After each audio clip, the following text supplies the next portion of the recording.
Good evening, viewers. This is Janvini and you're watching GW's News Recap. First headlines. Dismay over slow work progress at National Highway 29. The Peck district witnessed a protest on May 10 over a delay in developing a key road at Kikruma area. A ceasefire between India and Pakistan appears to have been held overnight into Sunday after the two nations accused each other of violations just hours after a deal was reached.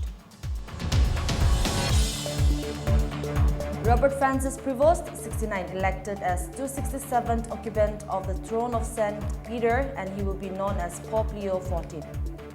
And now the news in details. Dismay over slow work progress at National Highway 29, the Peck district witnessed a protest on May 10 over delay in developing a key road at Kikruma area. The protesters, supporters of the Chakasang Students' Union, raised slogans against the National Highways and Infrastructure Development Corporation Limited, the contractor engaged for the 29-kilometer road project, Kohima to Jasami National Highway, Package 2.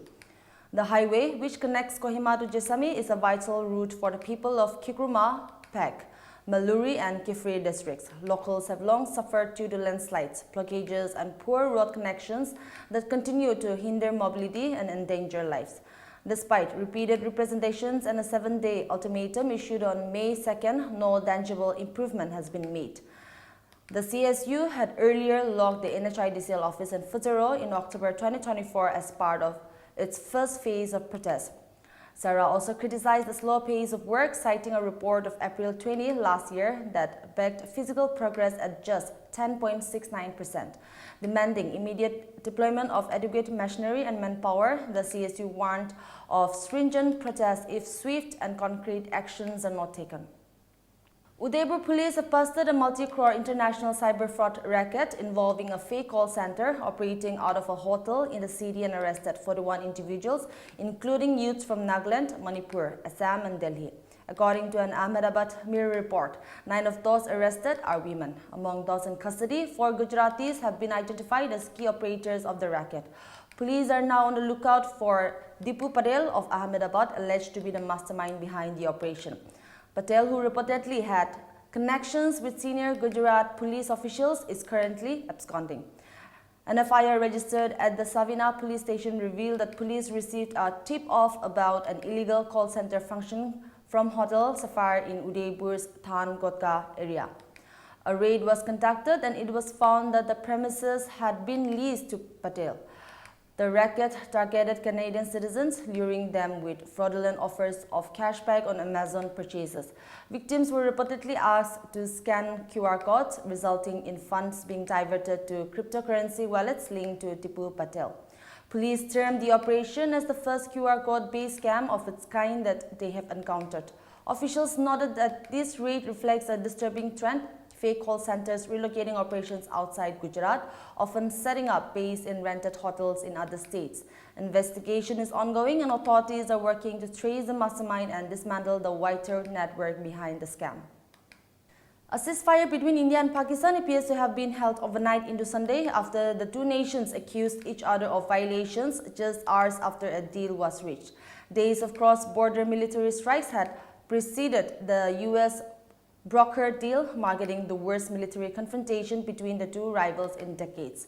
This comes after explosions were heard in Indian-administered Kashmir hours after the deal was announced, with both sides accusing each other of violations. The use of drones, missiles and artillery started when India struck targets in Pakistan and Pakistan-administered Kashmir in response to a deadly militant attack in Pahalgam last month. Pakistan denies any involvement. U.S. President Donald Trump announced the full and immediate ceasefire on his Truth Social platform. Pakistan's foreign minister later confirmed the agreement had been reached by the two countries, adding that 36 countries were involved in the diplomacy. Indian Foreign Secretary Vikram Misri accused Pakistan of repeated violations of the deal and said his country's armed forces would give an appropriate response. Kashmir is claimed in full by both India and Pakistan, but administered only in part by each since they were partitioned following independence from the UK in 1947. It has been a flashpoint between the two nuclear-armed nations and they have fought two wars over it. Confirming the ceasefire, India's External Affairs Minister S. Jaishankar said the two nations had worked out an understanding on stoppage of firing and military action. The recent fighting came after 2 weeks of tension following the killing of 26 tourists in the resort town of Pahalgam. Survivors of the 22nd April attack in Indian-administered Kashmir, which killed 25 Indians and 1 Nepali national, said the militants had singled out Hindu men. Robert Francis Prevost, 69, elected as 267th occupant of the throne of St. Peter, and he will be known as Pope Leo XIV. He is the first American to fill the role of Pope, although he is considered as much a cardinal from Latin America because of the many years he spent as a missionary in Peru. From the balcony, Leo acknowledged the late Francis, a patron who had elevated him from a priest who spent 2 decades as a missionary in Peru to one of the powerful positions in the Vatican, where he oversaw the promotion of the church's hierarchy. The faithful waited to hear the Pope's first message, which would set the tone for his papacy. Born in Chicago in 1955 to parents of Spanish and Franco-Italian descent, Prevost served as an altar boy and was ordained in 1982. Although he moved to Peru 3 years later, he returned regularly to the US to serve as a pastor and a prior in his home city. He was Peruvian nationality and is fondly remembered as a figure who worked with marginalized communities and helped build bridges. He spent 10 years as a local parish pastor and as a teacher at a seminary in Trujillo in northwestern Peru. Pope Leo XIV was elected on the second day of the conclave, and his opening remarks as leader signaled continuity with Francis, who died on April 21 at age 88. In 2014, Francis made him Bishop of Chiclayo in Peru. He is well known to cardinals because of his high-profile role as prefect of the dicastery for bishops in Latin America, which has the important task of selecting and supervising bishops. He became Archbishop in January 2023, and within a few months, Francis made him a cardinal.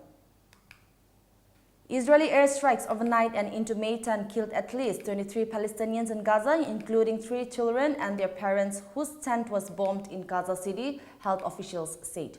The bombardment continued as international warnings grow over Israeli plans to control and distribution in Gaza as Israel's blockade on the territory of over 2 million people is in its 3rd month.